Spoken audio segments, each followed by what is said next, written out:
brands are important to be in their own space. Again, the best example is Apple. You go to an Apple store and you feel the power of the brand. To me, masalan, even sitting here in this in my office, if this is not comfortable to me and to you and not pleasing to the eye, I find the conversation shifts. Dry, yeah, absolutely. By hospitality, do you mean hotels? I'm not going to compete No. with you, don't worry. No, that is. You're more than welcome to acquire the whole thing. No.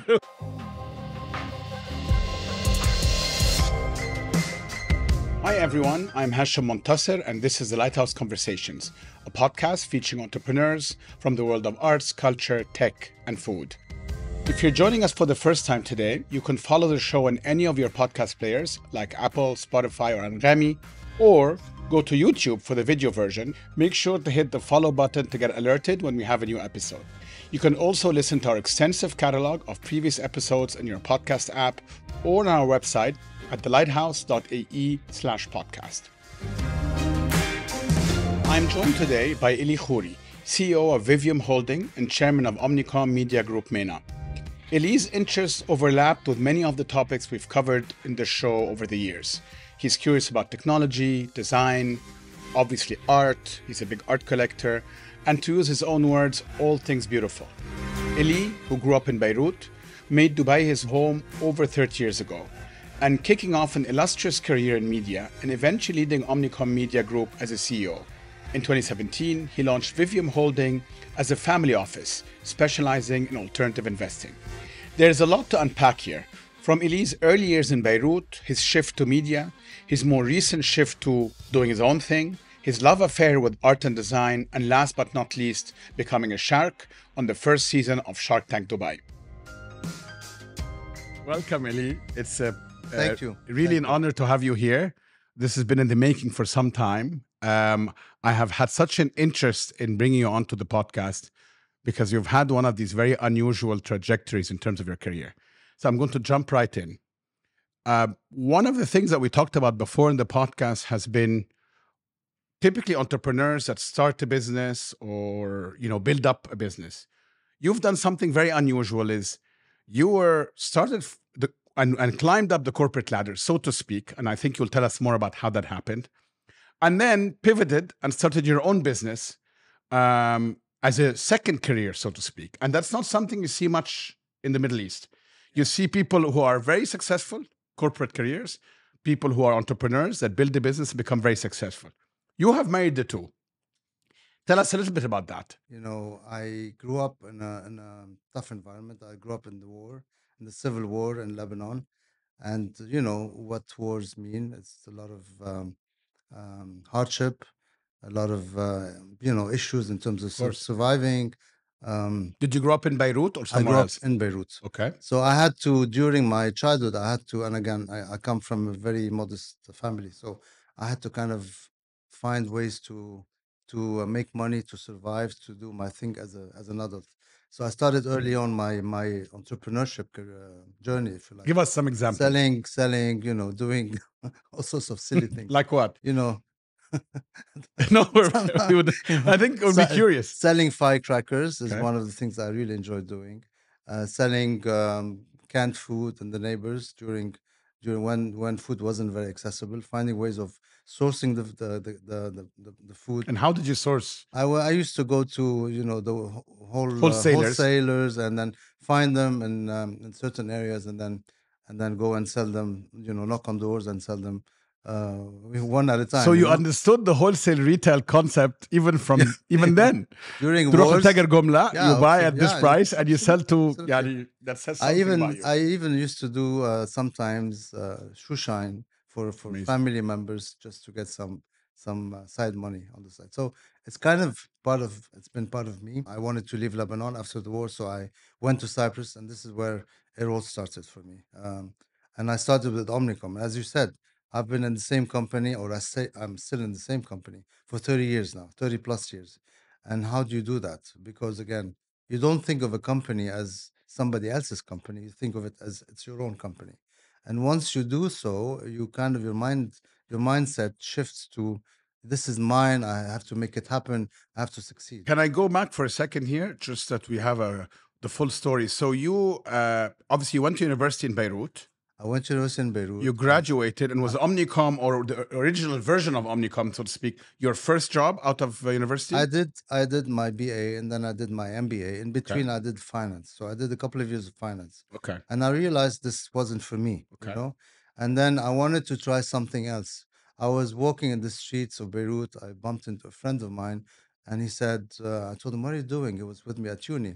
And he said, "I'm doing advertising." And I said, "What is that? I mean, what's advertising?" During the days. And he said, "We do cool things. We go to meetings with clients. We travel. We do shoots. We do commercials." I said, "That sounds cool." Yeah. So I said, "Let me give it a shot." So I, as kids, we didn't know what we wanted to do. And I think a lot of people struggle with that, and it's okay. So I applied to get two jobs, and I got two jobs, two job offers, one in Cyprus, one in Athens. And I chose Cyprus because it gave me $50 more at the time in terms of salary.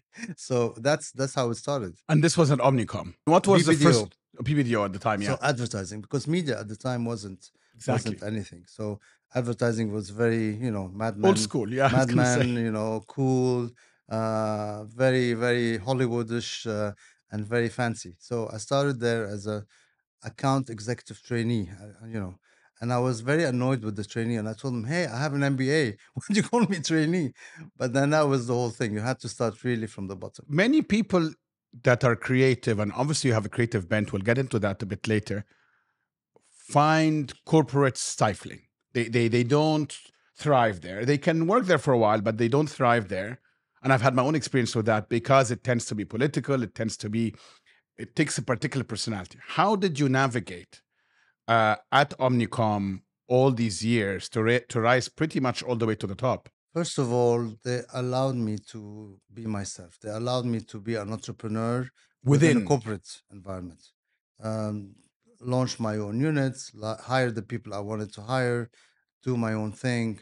As long as I delivered, they let me be. And when you say they, was that specific to you, or was it specific to the company culture? It was specific to the company culture. Okay. I mean, Omnicom is a pretty much, get on with your thing, do well, and then We fine. leave you alone as long as you deliver. If you deliver, fine. If So you that don't worked very deliver, well for you. you're out. So as long as you deliver, it was okay. So I did that for, of course, I grew. I moved from BBDO to launch the media company for Omnicom back in 2000. At the time, it was a startup, but we never called it startup because nobody spoke about startups.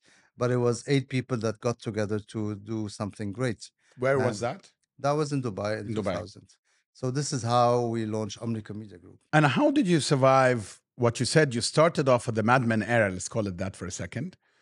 And then digitization came, and a completely different business model, quite literally appended the business models. Today, when you look at advertising from your or my days growing up, when we used to get a fat magazine, and that's when you knew something was doing well, to today, which is almost entirely digital.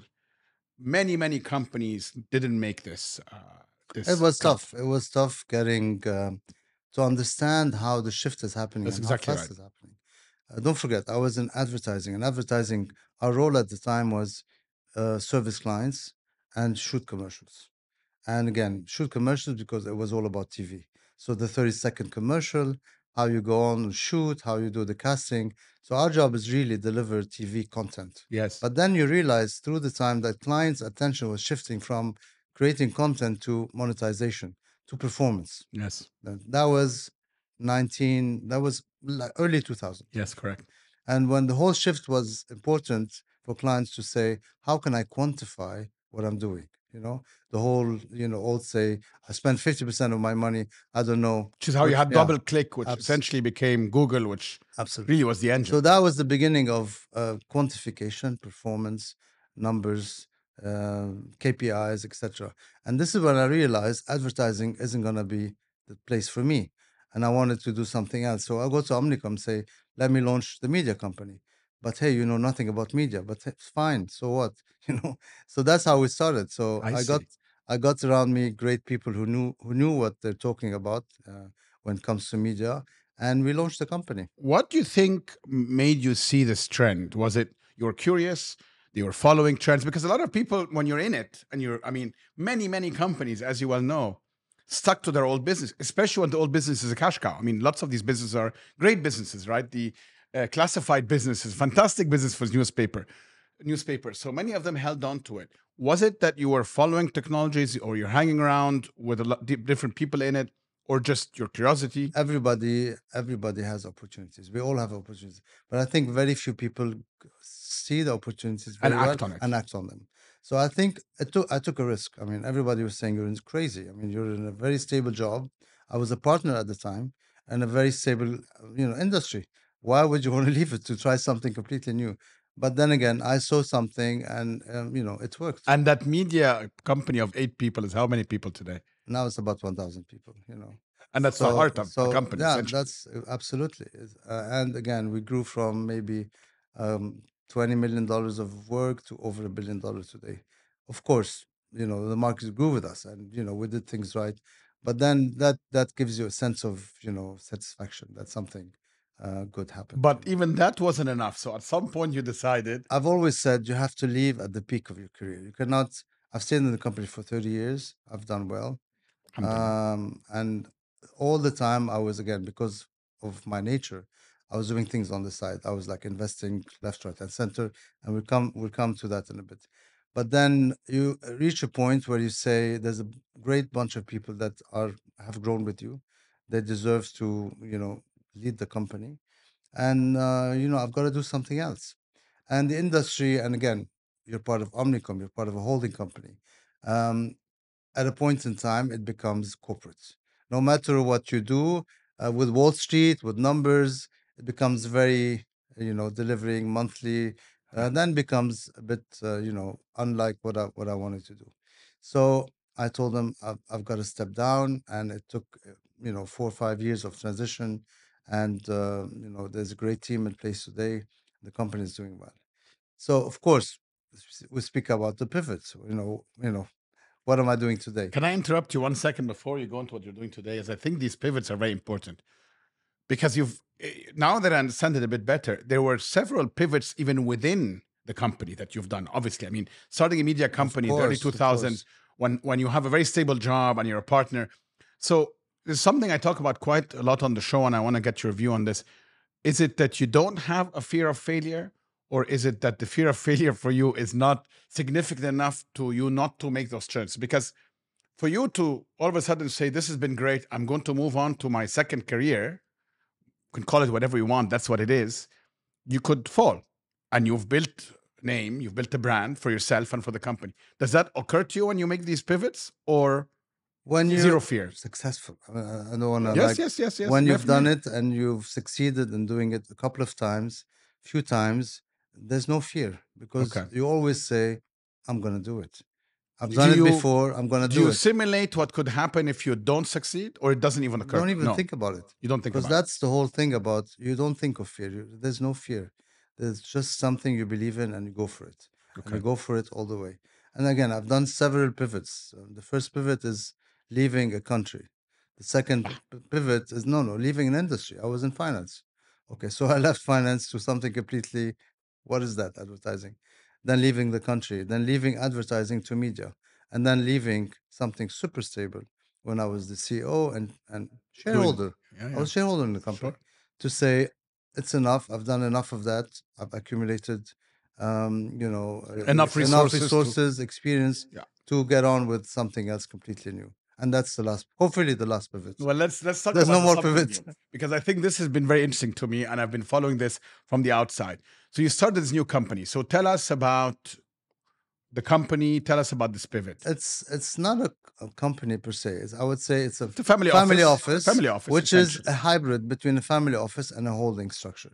Because family offices tend to be very discreet, very hush hush. You don't know. There's a lot of Given my background in brand building and marketing, I've always been passionate about building brands. So I said to myself, I cannot just be very silent.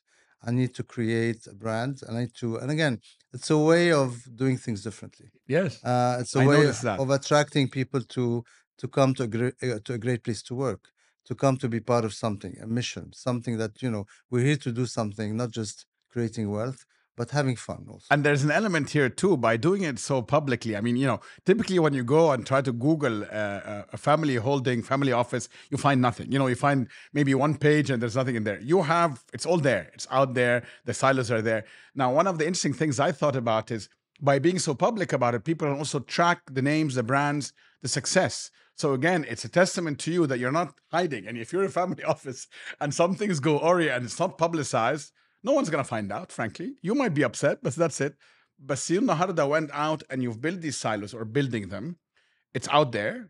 I think that's great because you're showing people the way of how this is done. It's a way also to demonstrate that you can do things differently. Yes. You're using the word silos. I don't want to use silos because silos means complete isolation. No, I use can see a verticals. thread. I like verticals Fair because enough. verticals allows fluidity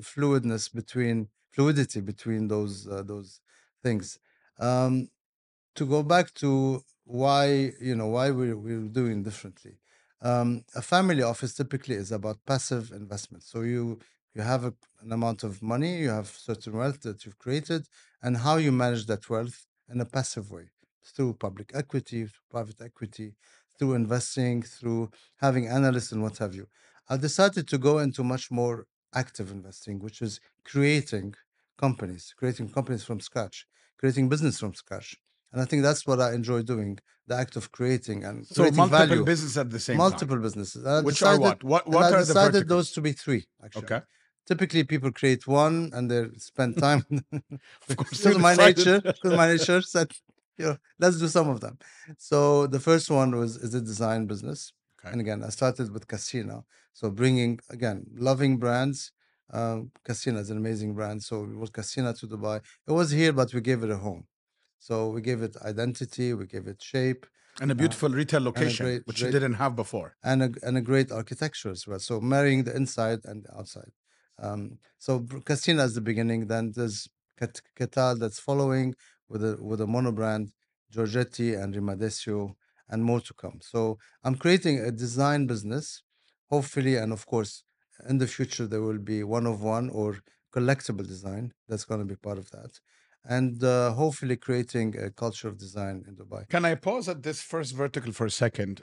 Because I think it's important and it's something that I'm also very passionate about as a design lover and collector for many years. Design is experiential, ultimately. Yeah. And I think one of the things that I find interesting about what you're doing is, at I'm sure a great expense, you are creating, as you said, it's a very good word, homes for these brands, because I think you understand viscerally that the experiential feel of it is very important. Absolutely. For to me, Masalan, even sitting here in this in my office, if this is not comfortable to me and to you and not pleasing to the eye, I find the conversation shift. Dry, yeah, absolutely. A bit different. I just think it's a bit different. And I have felt with a lot of design, collectible design in the region, that has been the issue. So many of us will go abroad, experience the brand as it should be, quote unquote, and then maybe come by it here from, a place. A if we can, retailer, yeah. A retailer, or a wholesaler even. Yeah. And I feel that's a big disservice to both international brands like the Casinas and the Ketals, and even to local brands. So I'm encouraging you, if you are able to be one of those investors that help us build that and close that gap, I think that's very important. I think it's happening at the right time because Dubai is undergoing a shift as well, to be honest. Brands are important to be in their own space. Again, the best example is Apple. You go to an Apple store and you feel the power of the brand. I mean, again, it's large spaces, beautifully crafted spaces, design, and again, you see the products, but you feel different. So I think Dubai, after COVID, is a different country. I mean, it has completely been transformed. People used to be here living in a transitory way. Today, people are moving in and staying and saying this is where I'm gonna be, and more people are moving here and buying homes, and with that comes the whole idea of buying design furniture and investing because it's an investment because these things stay for a long time. So you think there's now a higher appreciation of that than it was There is a decade ago? There say, is, because when many of us wanted that, but maybe it was too early. Buying home before was not accessible. Everybody today is buying their own home. So when you buy your own home, you want to make it clearly yours. You want to make it feel homey. So you add your own furniture, you add your own art, your own design, and again, you make it like your own personality. Makes sense. So vertical number one is So design. design is one. Number two is again we don't want to make them so structured, one and two. No, But no. the second thing I love is real estate. So in real estate, there's a bunch of things. Sotheby's is another brand. So we took Sotheby's 10 years ago, my partner and I, and he was Sotheby's real estate. Sotheby's real estate, and my partner led the company, and I was supporting him from the back. Sotheby's is a great brand. Is another brand that we invested in. So there's Sotheby's in real estate. There's hospitality, which is something new. And again, that's the second business that I'm passionate about because it blends all the things that interest me: architecture, design, art, hospitality. All of these things are great. By hospitality, do you mean hotels or what? Hotels. Okay. I'm not gonna compete No, with no. you. Don't worry. No, So- that is. so- You're more than welcome to acquire the whole thing. No, no, no, no. We're ready. I'm talking about hotels because Lala, hotels is I'm what curious interests. because hospitality can mean a lot of things. That's what I'm saying. So within that, of course, it's about buying the assets first, acquiring the asset, and then getting operators on board. And again, I'm learning. Yes, I'm yes. not an expert in hospitality, but again, my ambition is to create my hospitality brand. Like Lighthouse is a brand Yes. that you've created, Thank you. and We can build the Lighthouse Hotel congratulations. together, by the Let's way. do it. Yeah, That's a good no, idea. No, I would love That's that a good idea. Because I always said, sorry about that, always said that Dubai has so many hotels, and yet when you look at boutique hotels, there's almost They don't none. exist. Non-exist, which is frankly strange. I'm working with the branding agency now to really create the brand, and hopefully it's something we'll launch soon. Not in Dubai, because again, Dubai is a A lot complex of- place. There's too much competition, and so in Europe. So I'm working for that to happen in Europe. So hospitality is the second vertical, and the third vertical is what you call collectibles. Collectibles is art, design, a bunch of other collectibles. I even collect Apple products since Apple Computer 1, 2. I have the first iPhone, iPad, keyboards, you name it. So there's a bunch of stuff. What sparked this passion in collecting? Everybody asks me this question: why do you collect? And I don't know why. To be honest, it's just something that makes you feel good. I mean, having That's a good. having things you as good a love. reason as any. Yeah, having things you enjoy living with, and it's not an investment. I don't think No. you collect to invest. You just collect because you love collecting. I read somewhere that you said, which I think is kind of nice. You were saying they were asking what defines the collector. You said, well, when you don't have enough wall space. Yeah, absolutely. That probably means you're finally now a collector. So obviously you have you maxed out your wall space a long time ago. Absolutely. So talk to me about the evolution of your collecting. The question is, they asked me, when did you start collecting? And Yes. When did you start collecting seriously? Because you've always collected, even when you were a child. During your teenager, you always had things on your wall, a poster here, something you buy when you're traveling on holiday, Things that make you feel good. So you always buy things. But when I started collecting seriously is when I started to buy 10, 15, 20 piece of work per year. And again, it becomes an addiction. That was about 15 years ago. And I was triggered by Art Dubai, actually. When I was here, I saw a piece of work that attracted me. It was expensive for me at the time. And I said, I'm going to do it. So that was, let's go for it. I had a good bonus at the time. Yeah, it's Let great. me buy it. Great. So it spoke to me. The title was "So Happy to See You." It was full Nabil of Nahas. Nabil Nahas. So it's full of life. I loved it, so I bought it. And then it makes you go more to art fairs, more to museums, more to shows, more to galleries, and then you discover that there's a lot of great work out there, a lot of great creatives. Do you focus on any particular medium? Photography, sculptures, Everything, installations. conceptual, non-conceptual, decorative. I don't know. I'm more on the visual, less conceptual. Okay. Conceptual is fine, but I like something that speaks to me, that is strong, that is bold, that is colorful on the wall. So from photography to sculptures to paintings to installations. I don't have a lot of videos, but I should, and I think. But again, videos is more institutional because you need Yes. to display it in the right context. So hopefully we'll get into that. Are there in the Middle East specifically particular artists? And obviously, you come from a country that's been blessed with amazing artists over the years. Any particular artists that speak to you beyond Nabil Nahas? I'm always accused of not supporting a lot the Middle Eastern. Again, supporting is a big word It because is a big word. you have to buy what you love. That's to Again, speak to you. it's not about buying Middle Eastern or African or صح. American. It's again, you see a lot of stuff because I travel a lot, and I always buy what talks to me. Speaks to you. Of course, a lot of Middle Eastern artists I buy as well and talk to me. I mean, there's many of them. Etel Adnan, Uqaid Kalan, Balbaki, Nabil Nahas, Amazing. Laurence as well. After a certain point, I mean, collecting, I mean, how do you think about that evolution today? In other words, I mean, you know the taste, I think, of the things that speak to you. Do you find any particular themes that have popped up, maybe even subconsciously? I did this exercise with a mutual friend, Rania, some years back, and I found it almost like therapy. Because I kind of had a sense of certain themes, but I really hadn't taken the time to go and think about it. And all of a sudden, certain themes that are very subconscious to me started popping up. Have you experimented Well, of that? course, we've done it. We've done it because again, you buy and you buy Exactly. and you buy, and then you say, okay, Let me pause and see. Let me make sense out of it all. What am I buying? What do I really like? And then you put them back, you put them on the wall, and you start to See a theme. segment them. Say, okay, this is more about appropriation. This is more about history. This is more about race. This is more about gender. This is more about portraiture. This is more about abstraction. And again, there's a cross between them sometimes. So, and then you make sense of it all. And then if you look at it, there's a lot of bold abstraction in my collection. So I happen to like something bold, and I like it to be a bit more structured. So Gunter for kind of work, and there's a lot of figurative work. Why? Because I see storytelling and figuration.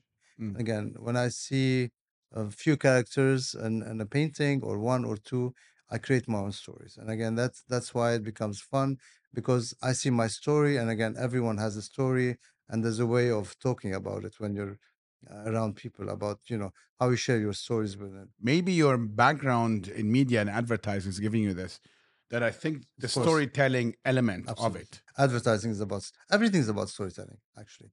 When you everything in life is about how you tell your story, how you communicate, and how you say it with persuasion, with conviction. And I think you can tell a story about everything that you see, and art is a big example of that. It's a way of it's a way of also changing the work. It's a way of living with different work and creating different stories.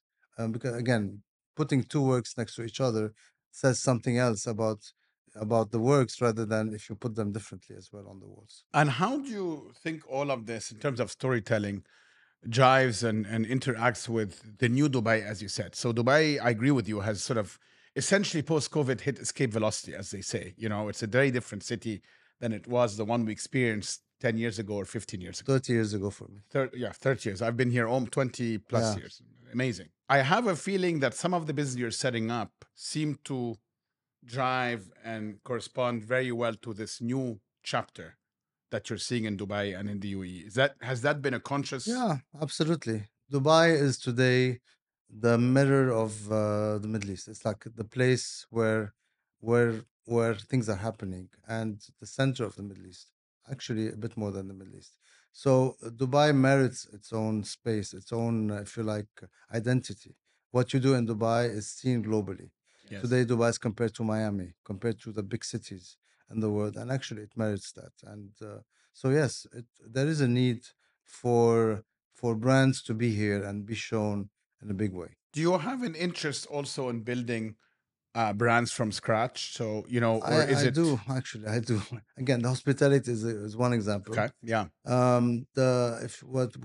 We spoke about collectible design. Yes. So that's going to be a separate brand, also a new brand, and again, bringing the best design from all over the world, one of ones or collectible design. That's going to be a completely new brand, and there will be a few others. So collectible design in the region, as you know, in Dubai specifically, has had a checkered history. 10, 15 years ago when Art Dubai started doing design fair and they tried to do it, it really wasn't a very big success. I think it was too early.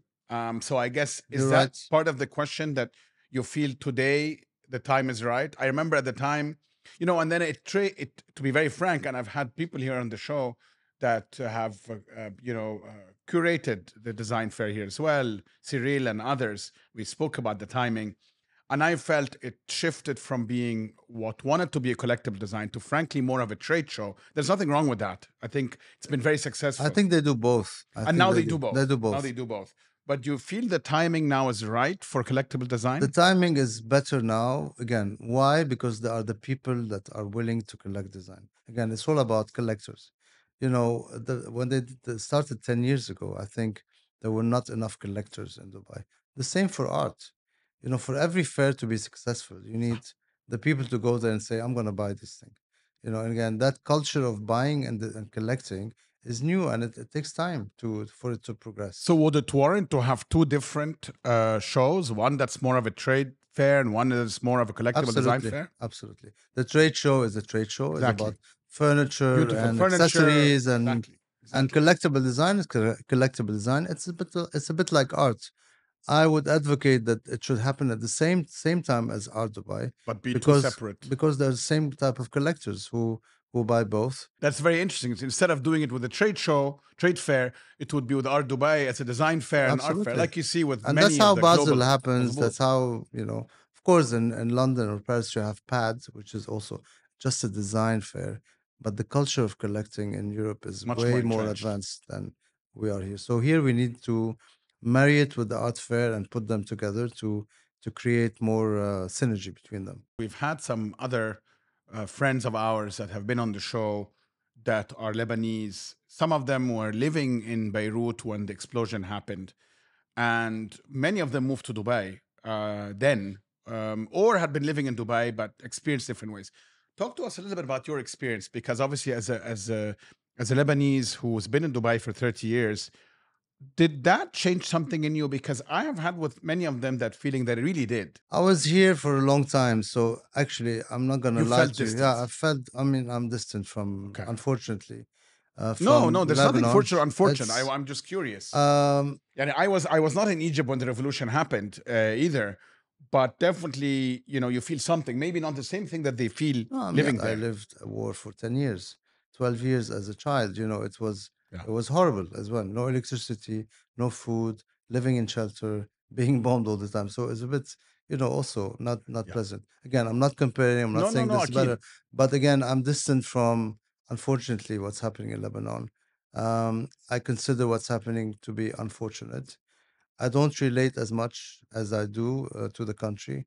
Dubai is home for me now, and I'm happy with that. When you look at the GCC, how much a lot of talk about Dubai versus Riyadh versus, my personal view is I feel they're all complementing each other, and there is a role for all of them actually, and for the whole region to grow as a result of that. Absolutely. Do you feel the same way, or do you feel there's more of a competitive element? I think the governments are kind of positioning it as such. I mean, to be fair, Saudi is trying to compete with Dubai, and I think that's wrong. I agree with you. It's a completely different culture, different country.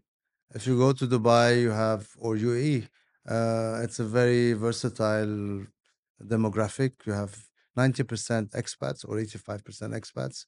When you go to Saudi, it's a very local country, where it's the other way around. So it's not comparable, and the lifestyle will not be comparable.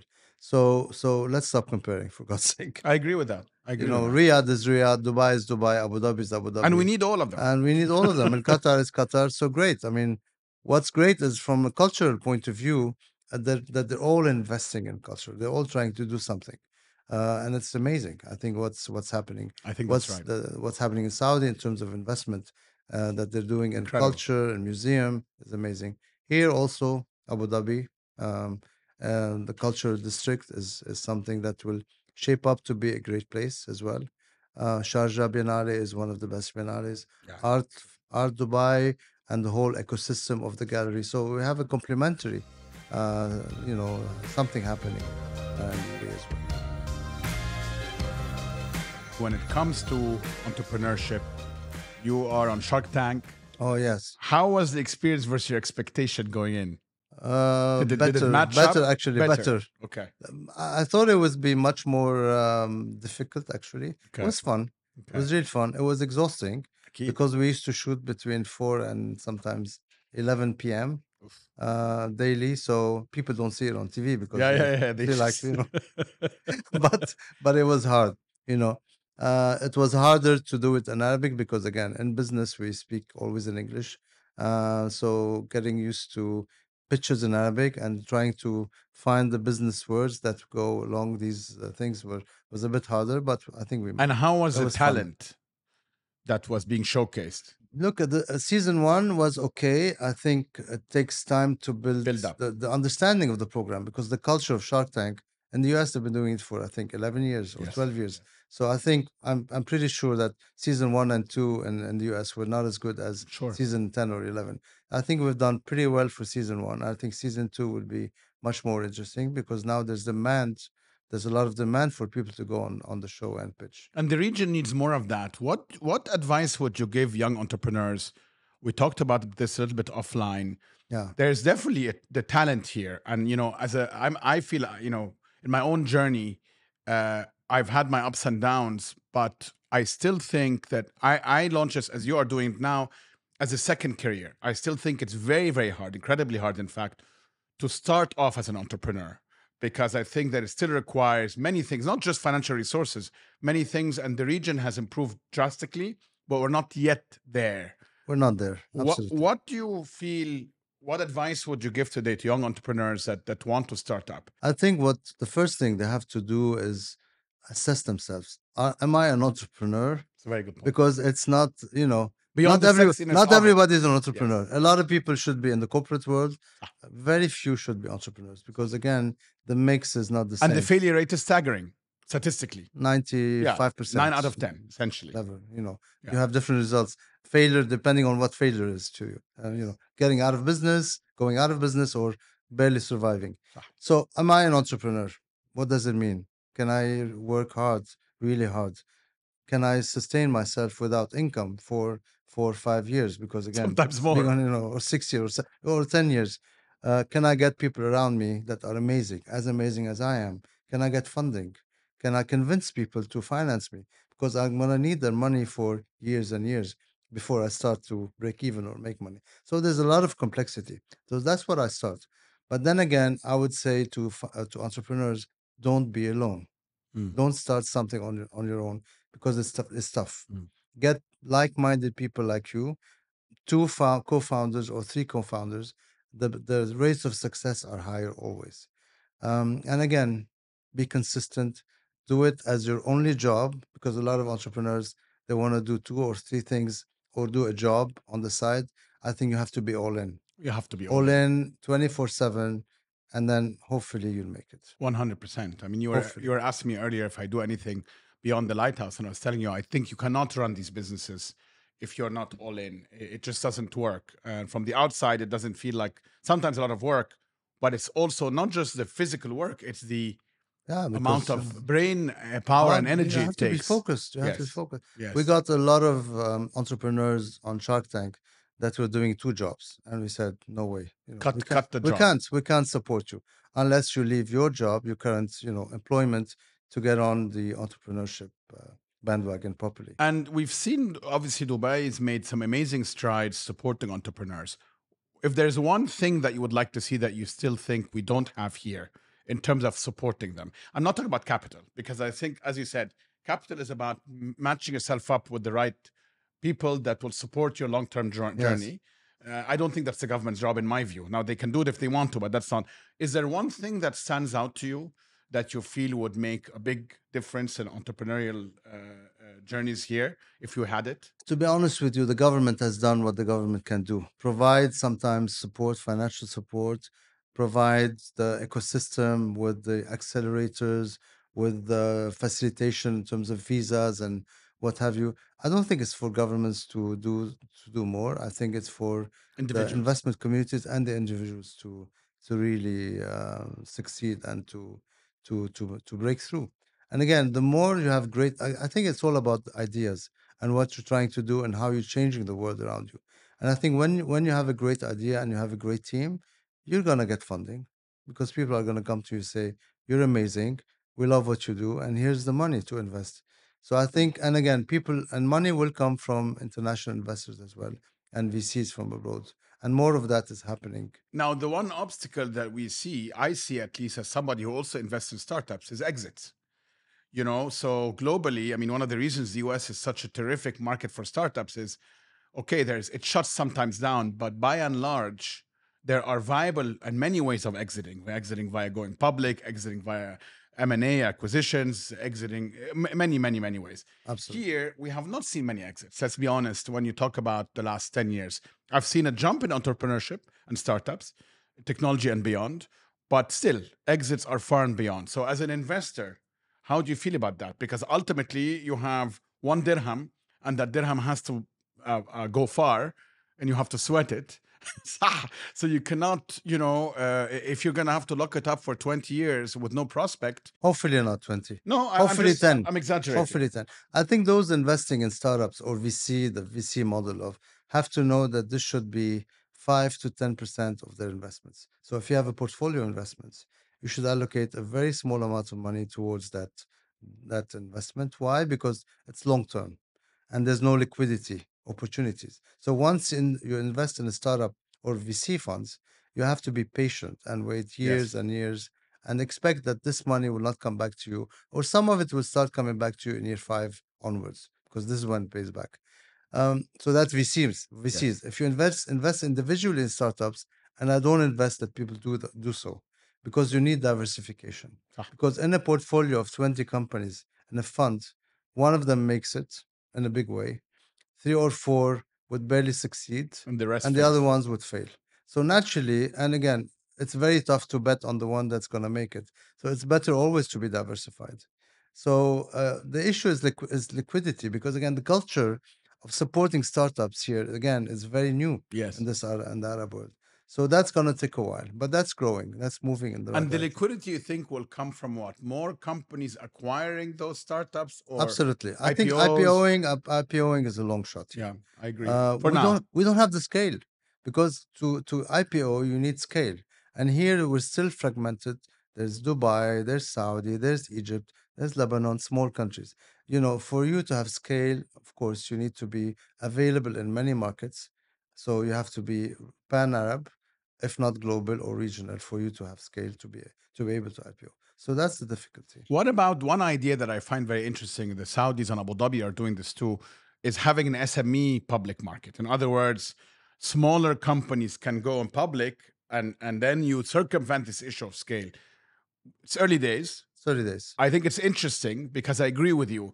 Not every company can become an Aramex. I mean, it's not realistic. But Aramex went public and then went private. Mazboot. Aramex has a whole story, and we've had Fadi on the show here, and we talked about exactly. I mean, it's had the full dynamic, and it went public abroad, and then relisted back here in Dubai. So they've also had their own journey. But I feel that if there is potentially a public market for smaller companies, that could be interesting because it enables investors to cash out or at least have liquid currency. And not every company will be able to make the journey of going pan GCC and international, etc. It's tough. Again, why? Because you need liquidity both ways. Even when you're listed, you need to have a liquid market. And again, if you don't have a liquid market and you're listed, it's even worse. So you better be private than list in a place where there's no liquidity and depth of market. So that's also that creates an opportunity and ambiguity for the founders to really decide how to grow the company. And I think the example of Anghami and the Arab world is an example of a listing that didn't do well. Yes. It was a SPAC, and I think we all know the story. Yes. It wasn't as successful as hopefully we all anticipated. Yes. But so the issue is that exit is an issue. You have to find a buyer, or you have to become sustainable and cash flow positive after year 5 for you to become a brick and mortar business. Because some businesses can become, long-term viable, cash flow positive, and generating dividends for the owners as well. I have a final question for you. Yeah. How do you, given how many things you're involved in at the same time, how do you prioritize? I mean, you have launched multiple verticals, you have your own investing. You're spending a couple of hours here, there on Shark Tank. Which, yani, you have a Absolutely. lot going on, to put it very mildly. How do you prioritize each day when you wake up of what to work on? Because things hit you as well, I'm sure. I've always surrounded myself with great people. And again, I think that's the key to success. The team takes on a lot of the heat, to be Okay. honest with you. So they take on all the responsibilities, the day-to-day work, and leading So that the gives you businesses. the time Gives me the time to just. and the mind frame to go and do things that you want to. But again, what I'm doing is, I mean, it's not work. I'm enjoying what I'm doing. I think So do you say how you prioritize? I don't. I mean, I get on with what's needed at the time. Again, they're easy. They're 3 buckets or 4 buckets that I'm playing with. So today I wake up and say I'm focusing on this. So I have a meeting on in that particular area, and that's how it goes. But again, the key thing for me is to assign leaders for every bucket, for every vertical, and then those leaders are building the businesses. Are there particular areas that come easier to than others? In other words, I can tell you in my job, there are certain parts of it that they flow. It's very easy. I feel very much. And there are other parts, especially when it comes to some operational parts, that frankly don't flow as much. As I rely on a team that's very strong, I hope. I get involved as needed, but I don't feel as passionate about it. Do Yeah. you get that same feeling, or have you deliberately chosen verticals where you feel all of them? I have that feeling when I talk to you, frankly, that a lot of these things are really a reflection of your own personality and interest. So that's why I think they're not silos; they're verticals, and they kind of there's a They're connected. They're connected. and I Yeah. think you're the connection, quite frankly, in I'm the many connection. ways. Yeah. But are there any areas where you're like, this, okay, I'll do it, but صراحة, you know, wallah, does it all come the same way? Everything I don't like to do, I get people to do it, to be honest with you, because I know I would I fail. should learn from You that. know, honestly, صح. it's about, people make fun of me because I was in a media job and I don't know how to use Excel. Yeah. You know, media is about numbers. Brilliant. That says something about you. I don't know how to use Excel, Yeah. honestly. Yeah. Maybe I can add 3 numbers and say أكيد. I'm sure total, but that's I'm it. sure you can. But honestly, I mean, it's about people at the end of the day. And it's about creating the culture where great people can thrive and succeed and do what they're best at doing. So do you feel you approach this more from the heart than analytically? Because obviously you need a bit of both, right? Yeah, it's of course at the heart. Everything is at the heart. Everything has to be done with emotion and with culture and with a great place to work environment and what have you. But it's all about strategy as well. So I would say analytical in the sense of where are we going, what are we doing, and how we're going to lead that industry and be great at it. And I think you clearly have a very good sense of breaking it down to its essentials. I mean, you asked me a few questions coming here about my own business, and it was very obvious. You asked questions that probably took us a couple of years to, yani, you broke it down to the 2 to 3 things that will make it either work or not.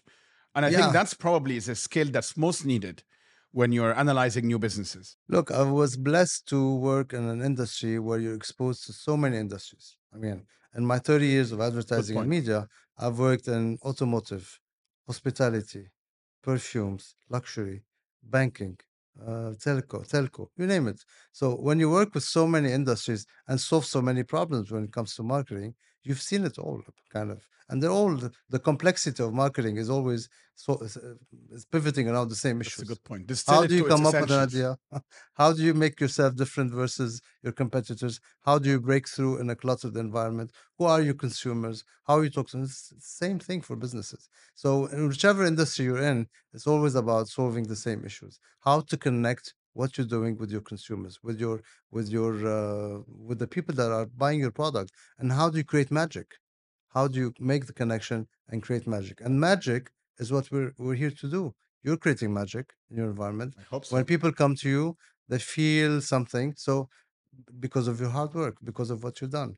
Is it more difficult to break out of the clutter today with social media, with digitalization than it used to be 20 or 30 years ago?